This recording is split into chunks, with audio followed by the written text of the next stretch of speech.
The non-stop radio show.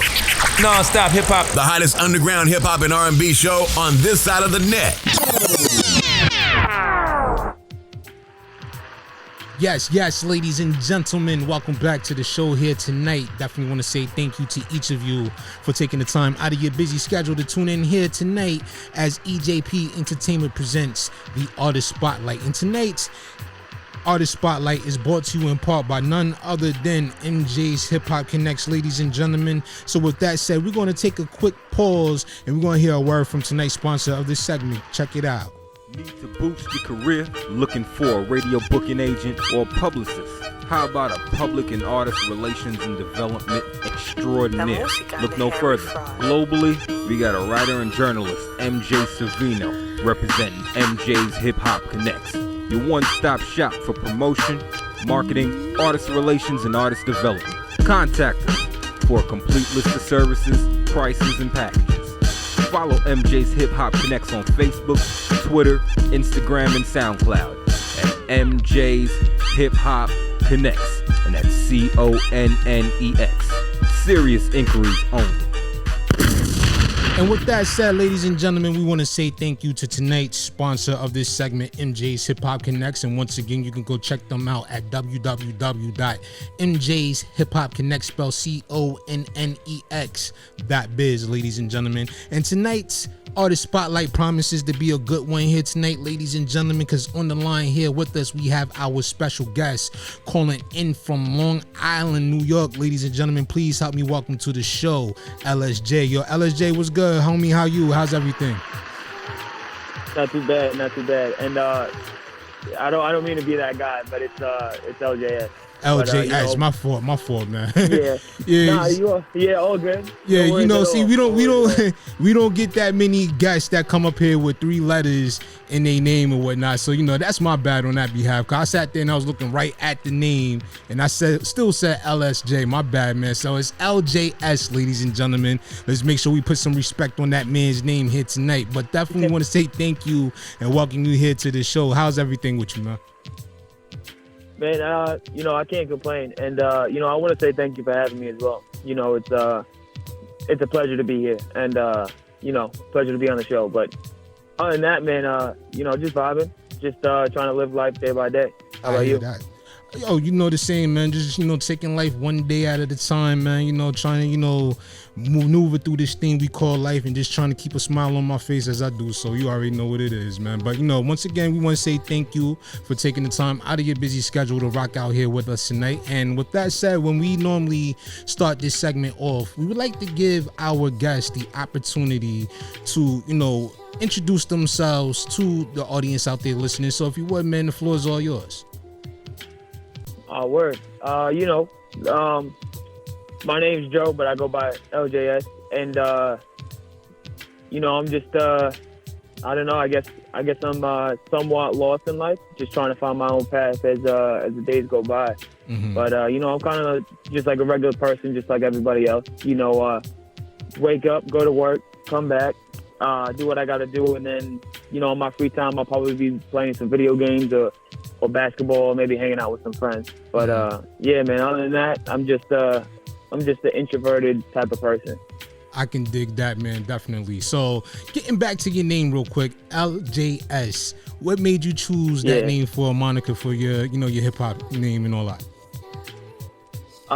So growing up, I was always known as LJ, or it stands for Little Joe. Okay. But everybody just called me LJ. So as I was getting into rap, I couldn't really pick out a name. I was always so confused on what to do, and I never wanted to be associated with the Lils, like the Lils in hip hop. Kind of wanted to make my own little path, and so I didn't want to do Little Joe Stacy or Little Joe. I kind of just wanted to do LJS.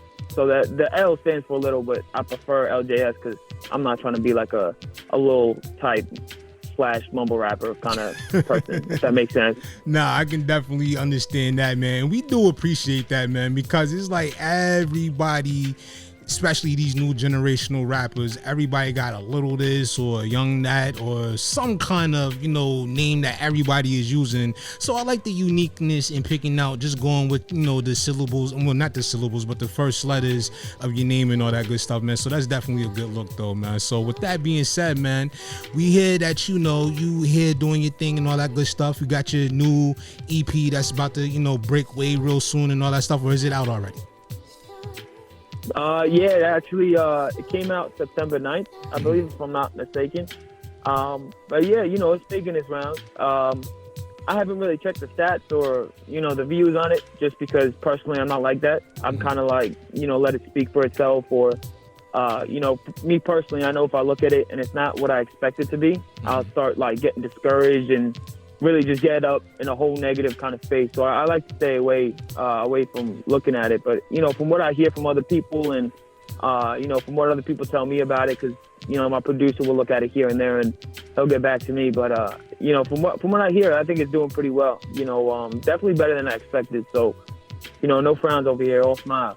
I can definitely dig that, man. I can definitely dig that, because I can recall plenty of times when, myself, when I was really active in trying to pursue a career as an artist myself, I was always more so worried about the results and the statistics and stuff like that, seeing how many people was actually listening. And you're right, sometimes it can get very discouraging, especially when you're first starting out and you want to see those big numbers. You want to make that headway with your music and knowing that people are really vibing with it. So I can definitely dig that, man. You just kind of just chill and let the project itself do the speaking for you and all that good stuff, man. So how long have you been rapping?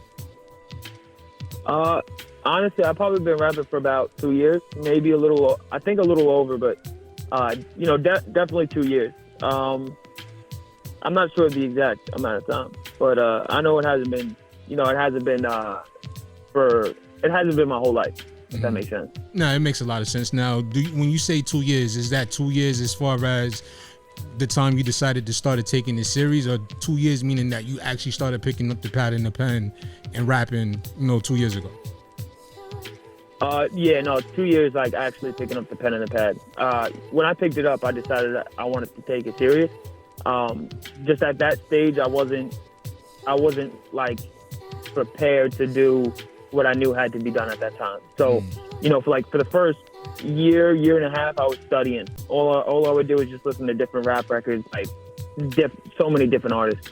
And I would kind of just study their flow, how they went about a song, or their creativity. I would try to pick apart little things that caught my interest, and throughout my time doing it, I would try to apply it myself, if that makes sense. I'm not one to bite styles. I don't believe in doing that. I believe if you can't come up with originality, then you shouldn't really be doing it. So I try to stay away from sounding like anybody else as much as possible, but sometimes it'll just slip out. No, I can definitely dig that. And I like that answer that you gave, because you got a lot of people out there that'll be like, I don't try to sound like anybody, or I'm not influenced by anybody. But when you really think about it, there's somebody out there that we all kind of take a cue from, whether we want to admit that or not. A lot of people, when I was growing into the whole artistry and getting my career off the ground and doing the things I was doing back then as an artist, I had a lot of influences, and sometimes you could hear it in my raps as well. So there's nothing to be ashamed of. But as you said, the number one goal for any artist out there should always be to be original, especially in this nowadays era where you hear so many people out here sounding alike. It's kind of hard to differentiate artists from one another. You know what I mean? Oh yeah. I mean, that's what I noticed. Especially when I took that time to actually like study. There was so many artists that sounded the same. It would be same flow, same words, same beat, same chorus, same bridge, same everything. And it's just like, what the fuck? Like almost like, what happened to the originality? Because I can't, there's times where I can't tell certain raps apart.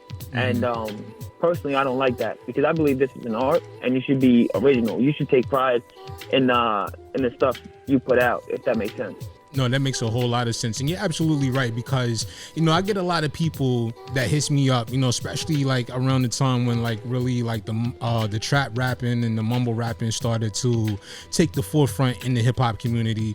And I used to get a lot of people asking me like, yo, what's the radio sound like in New York? And I'm like, oh, if you want to know what the radio in New York sound like right now, you have to tune into some kind of like, you know, Atlanta station, because that's what you kind of hearing right now is like everybody is sounding the same. And there's no disrespect to anybody, but it's kind of like the market nowadays wants everybody to chase the same sound for some reason. You know what I mean? Yeah. Well, I like, you know, my personal theory on that is everyone wants, I feel like a lot of people get into rap because of the money. Mm-hmm. Not so much that they love it, but just because of the money. Because it's, you know, at least from what I've seen from certain artists that came out, mm-hmm. you don't really hear much about them nowadays because they ain't really doing nothing. Because they got all the money in the world, and now they're just like, oh, well, I'm done. You know, like that's personally like, you know, I guess whatever's clever. Mm-hmm. But for me, at least, if I'm going to do something, I want to make sure I'm like the best at it. Or I want to make sure I'm original, where people know like, all right, that's LJS, if that makes sense. So like, I don't know, it's kind of like hard to explain a little bit, but I feel like everyone tries to sound like the famous people because it's a quick way to blow up. Mm-hmm. No, you're absolutely right. That's what we call that, you know, kind of cookie cutter type of mentality that a lot of these artists follow, because they see what's hot right now and what's trending, and they want to go chase the trend. They want to go chase the sound that they think is going to bring them the most listeners, is going to bring them the most fame, the most attention to their music. So I definitely understand what you're saying, mm-hmm. you know, when we talk about, you know, people sounding the same and stuff, you know? Yeah. So with that said, you know, it's safe to assume that you're not here to be one of those ones that are chasing necessarily the fame and the fortune. I mean, I'm pretty sure you do want that, but that's not your primary focus. What is your primary focus as far as being a rapper? To be honest, like help people. You know what I mean? I mean, like I remember one of the reasons that got me into it was to escape whatever I was going through. Mm-hmm. You know, at the time, because I used to play hockey, and that was always like my escape. So I would always stay out of my head whenever I was playing. And you know, as I was playing, I had gotten like 5 concussions in 5 years. Just like a fucked amount of concussions in a short period of time. And you know, it wasn't like minor; it was all major. So I never really gave myself the proper time to heal. And you know, once the doctors kind of told me it was done, like I couldn't really play competitively anymore, I felt lost. Like I realized right then and there I had no idea what I was going to do for the future. Mm-hmm. You know, there was no really, you know, I had good enough grades in high school to get to college, but you know, I was kind of like hoping for a scholarship through hockey or something like that. Mm-hmm. So once that window kind of closed, I felt lost. And once I started rapping, it kind of like brought me back, if that makes sense. So my main purpose is to help those people that felt like me, or, you know, that continuously feels like me. Because, you know, I don't really think I've ever escaped that part in time of my life, mm-hmm. if that makes sense. So I'm still trying to find myself as it is. And in the process, I'm trying to help others find themselves. And, you know, I mean, like you said, the fame and the fortune, I'm not opposed to, but it's not my main goal. You know, like, I think I really developed acceptance mm-hmm. to where if I, like, blow up that big or not. But my main focus is to help people, anybody, even if it's just one person. You know what I mean? Mm-hmm. Much respect to you on that one. I guess that kind of explains the aggressive sound on your music when I hear you rap and all that good stuff. So, like, real quick, you said you played hockey. Let me guess, you was either a attackman or you was defense. Yeah, I was a forward. Okay. I was the kind of player that would always like. I mean, I was aggressive in hockey. I was always like a fighter, or, you know, I'd hit the person. Mm-hmm. I was never like a skill guy that you would see go end to end and score goals. Okay. You know, I was more of like getting in the corners and just battling people, really. Okay. Yeah, man. Yeah, I grew up watching hockey a lot too, y'all. I used to love hockey until they had the NHL strike. And then afterwards, I haven't really been paying much attention like I used to. But hockey is definitely one of my favorite sports, you know, for a lot of people out there who don't know. Yeah, you got a little EMillio EgBar fact right there for you, and all that good stuff, man. So, you know, with that being said, man, you know, you transition from, you know, playing hockey, and I can understand how that feels. That's like a lot of people right then and there. Like, you know, when they have that one thing that they love doing, and then when they're told that they can't do it no more for circumstances that's outside of their control, they have that, you know, kind of hard time, you know, adapting to life afterwards. So I can definitely understand what you mean by that one. So the music was your outlet, and I understand that, you know, when you was 20 years old, you first wrote your first single that you released called Lucifer Part 1. So what was the inspiration behind it? To be honest, at that time, like, you know, I actually, I was in therapy for a little bit, and, you know, I had realized that I was in a very depressive state for the past, like, I want to say 6 years of my life, ever since I was like 15. So probably, you know, because at the time I joined, I was 21. So it was like for the past 6 years of my life, I didn't realize I was in a depressive state. But when I wrote Lucifer, it was mainly about like all problems. There was one main thing it was about, and that was one of my exes. You know, I had I was the one that caused the breakup. You know, I don't regret the breakup, but I kind of regret how I went about it, because it wasn't, you know, it was very shitty of me, you know, and I'm man enough to admit my mistakes. And at that time, I had apologized to her, and she kind of blew me off and shit, and was very disrespectful. But you know, it's okay. You know, I didn't really do it for forgiveness. I didn't really do it for anything else, just to you know, clear my conscience and like make it be known that I understood what I did when I was younger. And you know, so at that time, I was kind of just in my head and about that. And once I wrote that song, it kind of like helped, I guess, lifted that burden off my shoulders, if that makes sense. Yeah. So, you know, it's mainly about a girl, but also like my inner demons that just kept attacking me. Now, that's the beauty of music for a lot of us as artists, and a lot of people out there may get it, may understand. You know, I'm not going to sit here and act like people that haven't, you know, picked up a pen before, or, you know, wrote their thoughts down and recite them over a beat. I'm not going to act like they don't completely understand. But the one thing that is so beautiful about music is the fact that it provides that escape. It gives you that chance to be able to express yourself in ways that, you know, other things in life may not be able to help you express yourself. So that's the one thing about music that I absolutely love. Yeah, I can definitely agree with that. Yeah, man. So, you know, following, you know, Lucifer Part 1, I also see that April 2022, you dropped another single back then called Crashland. So, like, with that one following up after Lucifer, what was the response that you got for it? To be honest, a lot of people liked it. I wasn't sure how it was gonna go. You know, I was definitely nervous because it was my first like publicly released song, I guess, that was like to actually take it seriously, because it was on Apple Music, Spotify, you know, just a bunch of different streaming sites. So, you know, I was kind of nervous dropping it, but once I did, you know, a few people hit me up, congratulate me and saying it was good, and then, you know, I met other people and I showed it them, and you know, I got a lot of positive responses. You know, I'm not going to sit here and lie, though. You know, a few people talk negatively about it, which I can understand and respect, because I understood where they were coming from. And once they pointed it out, I definitely tried to work on it on the next one to make it better. So, you know, it was kind of like mixed reviews, but I actually enjoy hearing the bad responses more than the positive ones, because sometimes I feel like people are just blowing smoke up my ass. I like that because, you know, you got a lot of people out here that got fragile egos, so they can't take, when it comes to, you know, constructive criticism, they take it as some form of hate. And with that being said, like when you first started receiving criticism for your music, did it damage you in any way? Did it make you feel away, or did it just make you feel like you need to just go work harder? Did you use that, like, I would say, like how Reggie Miller used to feel coming to the Garden playing against the Knicks with all the hatred, he just fueled that into his game. Did that fuel you to do better? Oh yeah, without a doubt. I mean, I remember when I first started like writing and stuff, I would show my friends that I was rolling with at the time, And one of the kids had an insane amount of ego for no reason. You know, he would go around saying, I'm the best rapper in Long Island. I'm the best rapper in New York. Da da da. And he never came out with a song. You know, he would always say his songs privately and stuff, and he never came out with a song. So, you know, he would always put me down, and he's like, oh, you're nothing. Da, da. So I was kind of used to it from the jump, if that makes sense. So when I started receiving the criticism, I kind of used it as fuel, like, all right, bet, you know, if this is what you don't like, I'm going to make sure I do better on this so you ain't got nothing to talk about with the next song.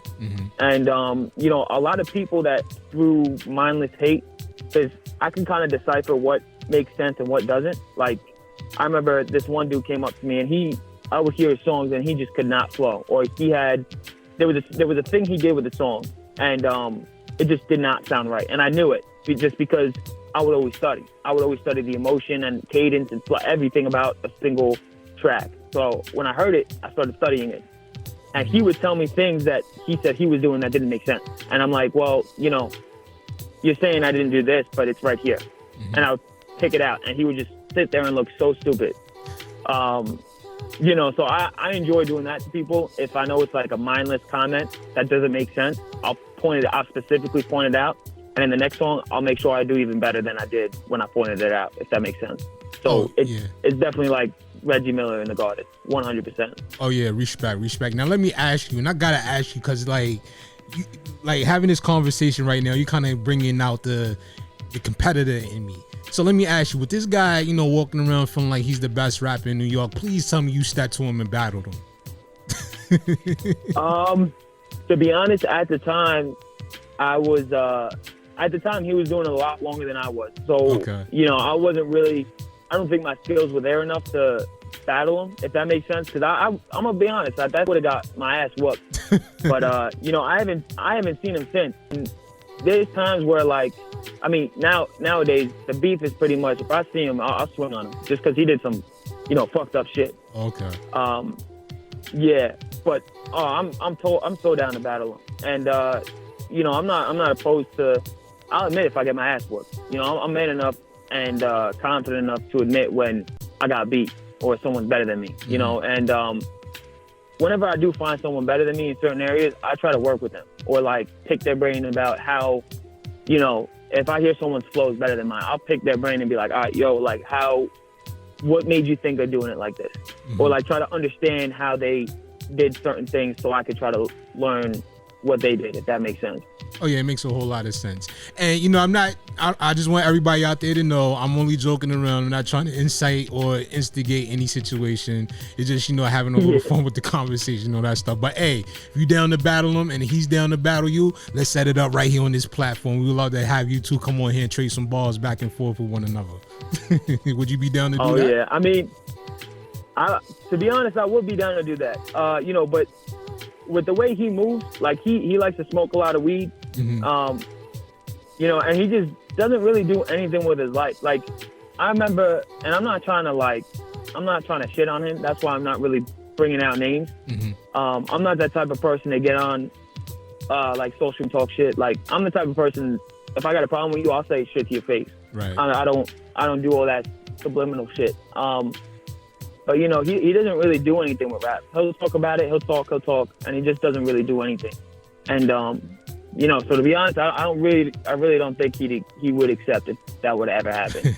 Nah, it's all good. And anyway, you know, we're gonna move past that one because, like you said, we're not here to, you know, like, you know, incite no problems or instigate nothing like that. We just like to have a little fun, you know, within the conversation and all that good stuff. But regardless of what people say about how they may feel about you lyrically or your skill level, I mean, hey, when you look at the body of work that you put out so far with your, you know, your EP, Audio Psychosis, and we're about to get into that, and looking at some of the names that you have worked with, it's kind of tough to, you know, argue, you know, with anyone, you know, how much respect you have, because I see you worked with Dvine, you worked with Cuban Pete, you worked with Young Link, and you also had DJ Modesty, you know, doing some cuts on your project as well. So how was you able to get up with these individuals and, you know, work with them on this project? I mean, so it started about like a year and a half ago. I met up with Dvine, and you know, I showed him one of the songs I was working with at the time, and that was released on SoundCloud a while ago, but I kind of took it down just because I didn't like how it came out. For a little bit I did, but then I started writing more, and I felt myself get better than I was at it. So I kind of took it down just because I personally did not like how it came out. Mm-hmm. And I showed it to him live, and I was just spitting it to him, and he was like, swing by my crib this Saturday. So at the time I swung by his crib. We recorded Verbal Psychosis. And then throughout that process, we talked about making an EP and stuff. So that's kind of how the EP came about. And then during that process, as we were listening to beats, he had brought up, Cuban Pete. I actually met Young Link in person, and we kind of talked about him being on the feature. And then, he knew DJ Modesty, so he kind of hooked me up with DJ Modesty as well. So it's definitely because of him that I got those features, which I'm nothing but grateful for. Mm-hmm. But working with them was dope. It was cool to work with them. Very nice and easy, no problems, nobody hounding you or hounding each other. It was kind of it was really smooth, to be honest. It was. I'm glad that it had happened. Much respect to that, and definitely much respect to B Dvine. Very familiar with his work. We play a lot of songs that he's featured on this platform. So definitely got to say shout out to B Dvine and all that good stuff. So with this EP that you put together and everything, and the work that you put into it. So what was your process like being able to work with so many very well established and well known people on this project, especially this being your first full length, or should I say your first EP that you put out? It was honestly mad cool. B Dvine definitely helped me out a lot with picking the right flow and making sure I'm on beat and stuff. Because I'm not gonna lie, when I first started, I was very new to recording, so I didn't really know how to go about it. And he would sit there and listen to it, and he would tell me things I got to work on. And it was dope because we both had the mutual respect for each other. Because he had dealt with some people that wouldn't listen, and I dealt with some people that just wouldn't give advice. So once we kind of came in contact with each other, where he wasn't afraid to give advice and I wasn't afraid to listen, it was honestly it was very smooth. I'm really happy with what we put out. And it took me a while to write a lot of songs. I would write a verse, and my writing process consists of writing a verse, going over it for 2 or 3 days, and then leaving it. I won't pay attention. I won't listen to the beat, won't read the verse, won't do anything for about 5 days. Nothing towards music. I would just not really, I'll kind of just put it in the back burner. And, 5 days later, I would go back and I would just start to listen to it. And, if I liked it after 5 days, once my mind was clear and stuff, I would keep it. So there's definitely been a lot of times where I just scrapped an entire verse or even an entire song just to make sure it was on point. Okay. Now, would you say your background in sports and playing hockey, would you say that helped you to be, somewhat, or should I say coachable with, working with people, helping you to, help mold your sound and help you, perfect your skill? Yeah, 100%. Hockey definitely taught me to put down my ego, without a doubt. Just respect who's trying to guide you and understand that they're coming from a loving standpoint, not from a hating standpoint, because their name's also there. Mm-hmm. Understand that. So with that being said, man, what has been the responses that you have been getting? I understand that this EP hasn't been out really that long. It's been out, as you said, since September. So what responses have you been getting thus far? Is it starting to just really catch on with people, or is it one of those things that you're not really hearing too much yet, but there's a buzz building around this particular project? I would kind of say a little bit of both. Okay. I haven't heard any negative responses about it, other than me posting on social media. I definitely have to post more about it, and I plan on posting in a bit about it. Mm-hmm. But I'm not really a social media kind of person. I like to keep my life private. So that's kind of my downfall in that area. But everyone that has listened to it has given positive reviews. But I definitely think there's more of a little bit of a buzz. I think it's more of a long-term kind of thing, where it's if I have that song that attracts a fuck ton of people, I feel if they go back to listen to my old stuff, it's kind of I guess it's a safe bet, if that makes sense. Mm-hmm. I try to stay positive about it. Oh yeah, absolutely. And I definitely respect the fact, you keeping your life off of social media, because you look right nowadays, man, especially, over these last few months, like social media in itself has become a bit of a cesspool. There's always a whole bunch of negative stuff. And sometimes I got to remind myself as well too, like, it's just social media. These people aren't, anything that you should really be taking to heart what they say and all that stuff like that. But sometimes, like, social media can be a very nasty place when it comes to dealing with, personalities that, aren't really who they are, but they feel comfortable being bold online. You know what I mean? Yeah. Oh, yeah. Yeah, I mean, that's one of the reasons why I got off. I still have Snapchat. I'll Snapchat some of my friends from Canada that I used to play with.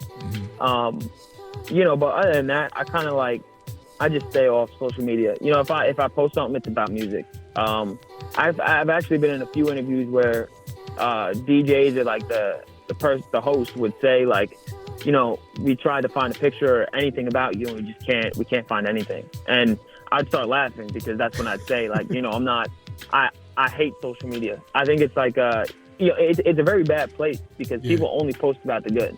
They'll never post about something that's going wrong in their life, or something they're struggling with. You'll have those select few people, but other than that, I strongly dislike social media. I think it's toxic more than it is positive. Nah, I agree, because I be on there, especially a lot now, being that basketball season is back, and of course I'm on there, I'm talking about my favorite team, the New York Knicks, and all that good stuff, and it's just like, so much toxicity that is on social media, and talking about something as simple as your favorite team in sports can be very stressful at times. So yes, I definitely understand. And I laughed a little bit when you said that about DJs and other hosts not being able to find any pictures of you, because I was the exact same way. So I had to hit up MJ like, yo, can you send me a picture of this man? So I want to make sure that I, have something out there to post of him and all that stuff. So I definitely dig that. Yeah. Yeah, man. So with that being said, with this particular project, in 2022, get ready to wrap up. What else can we expect from you going forward? Like, are you looking to like start, performing live, or you don't feel as though that you're ready to, hit that stage just yet? To be honest, I perform live here and there, but there's definitely some work that needs to be done. Mm-hmm. Whether it's like choosing a song I perform, because I know I performed Verbal Psychosis a few times. And there was this one time where I just completely lost my breath. And, that was the third song I ever wrote. So it was kind of like, I didn't really know how to compose a hook. I didn't really know what I was doing as I do now. Mm-hmm. And especially when I first performed, I thought that was a good song to perform, because it was like, oh, I got this bar and I got this and I got that. And I gave myself no room to breathe. And I don't know how the fuck Eminem does it. But, being on that stage and trying to do it in one breath sucks. So definitely moving forward, there needs to be a lot of work done during live performances before I want to do a lot more work and learn a lot more before I have my own set again. I'm fine with being a hype man and maybe having one song, but for right now, I know that there's a lot that I have to improve on before opening or, being a headliner or having my own set in general. No, I definitely understand that, especially having, dealt with people that are, familiar with what it's like to, get up there on that stage and perform. And, conversations with them, it is not easy. Like, even myself, like, as an artist, when I was, active in pursuing my own career, I never had the nerves to go on stage, because I was just like, I know just how much it takes, and then I get up there and then I mess up, whatever the case may be. I don't know how I'm going to react to it. So I can definitely understand what you mean by that. Yeah. I mean, and I messed up a few times. I mean, I've gotten better with it, but definitely the first time I messed up, I'll never forget it. The first time I ever messed up, I choked. Like I was trying to perform Lucifer, and that song I knew in the back of my head. And I was supposed to perform 2 songs. I went to a show in Connecticut. I'm sorry, I'm like all over the place with the details. Now you good. But this had happened in Bridgeport, Connecticut, and I was just going there to watch. Maybe freestyle if given the opportunity. And, it just so happened that night a few people canceled. And I was getting ready on the way there just in case something happened. and it was good. And I got up there and I tried to perform Lucifer, and that was the one song I wasn't practicing because I thought I knew it in my head. Mm-hmm. You know, I'd done it a few times live. I've done it a cappella, so I thought I knew it, and I forgot my lyrics, like totally. You know, I was sitting on stage like Eminem and 8 Mile, just frozen. Mm-hmm. And you know, the place was cool because there wasn't any booze. It was like coming from love, so they understood. You know, they knew I was brand new. They kind of like had that sense or had that feeling that I was brand new, and so it was dope that they still supported me. And I kind of just told the DJ to cut and just moved to the next. So I performed my song Pensive Poet, and they were vibing to that. And that's the one song I didn't forget my lyrics because I was practicing it the entire car ride. And after, one of my a good friend of mine came up to me and he's like, "Look, whatever you do, do not skip to the next song. You know, there's no." I'll never forget what he told me because he said, "There's no, you never fuck up. There's no fuck ups on stage because they don't know your song. You know your song. So, you know, if you ever come to that point where you feel like you forgot a lyric, just start freestyling or just start subbing in different stuff, you know, maybe talk over it to get ready for the next song or do something to cover it up like you didn't forget, you know." And they carry with me. And the last performance I had, I forgot some of my lyrics. And, you know, I was able to bounce back. But the third time I forgot. And, you know, I knew it. I guess it was kind of like the nerves that just got to me. Mm-hmm. So by the third time, I kind of freestyled the rest of the song. And I kind of shocked myself because, you know, freestyling on the spot, it kind of went with the song. It went with the topic of the song. And I literally ended it right where the hook started. I didn't think I was going to. So I kind of shocked myself doing that. But, you know, I can feel myself growing as it is. And that's how I know that I'm not ready to have my own set yet because I'm not prepared for the fuck ups. I'm not prepared for the little mess ups or the, you know, the breaths and different, all the other different shit like that. Mm-hmm. Nah, I definitely understand that. You know, as they say, you know, anything, you know, that you look to be good or be the best at, it requires a whole lot of hard work, patience, and, you know, just practice, you know, constant, you know, repetitions, and, you know, making sure that you get all the little nuances within your performance together, so that way when you up there and you on that stage, you can be as comfortable as you can be. It's almost like if you're performing songs in front of the mirror and whatnot. Yeah, I mean, that's how I think of it. Definitely. So, you know, one more question I want to ask you before we get ready to wrap things up. I have to ask, you know, like when it's all said and done for you, you know, I know you're just getting started right now. You got a long ways ahead of you before you think about, you know, calling it quits anytime soon. But at the other end of it, when you do decide that you want to wrap it up, what do you hope to have accomplished throughout your career?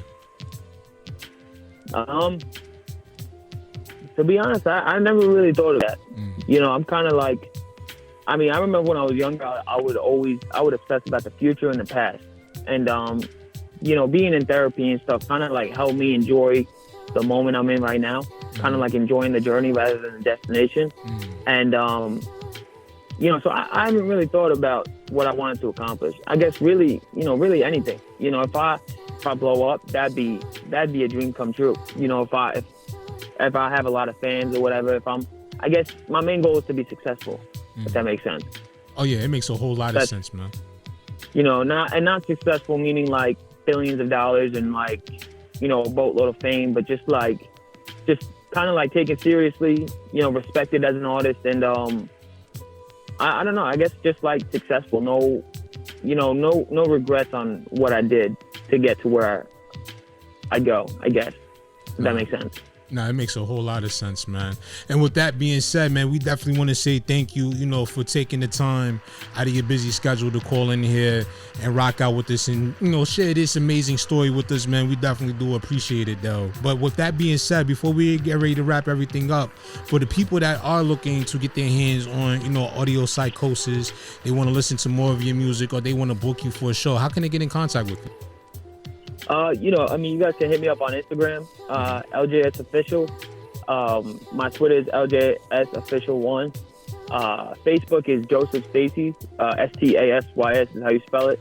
And, you know, if you guys ever want to book me or, you know, work or whatever, just hit me up on any of those and we could exchange numbers or emails or whatever. But yeah. No doubt about that, man.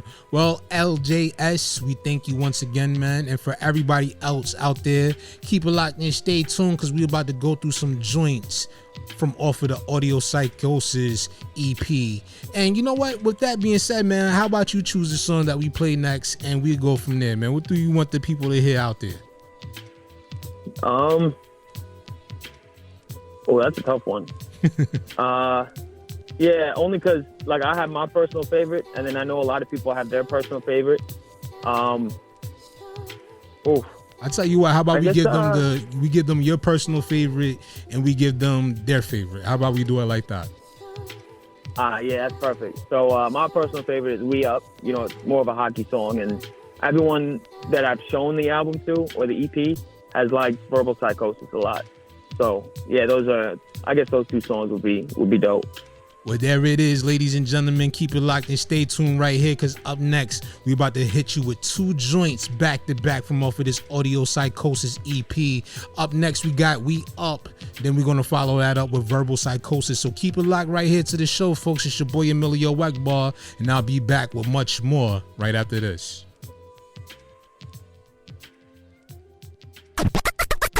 Want to be heard on the Non-Stop Radio Show?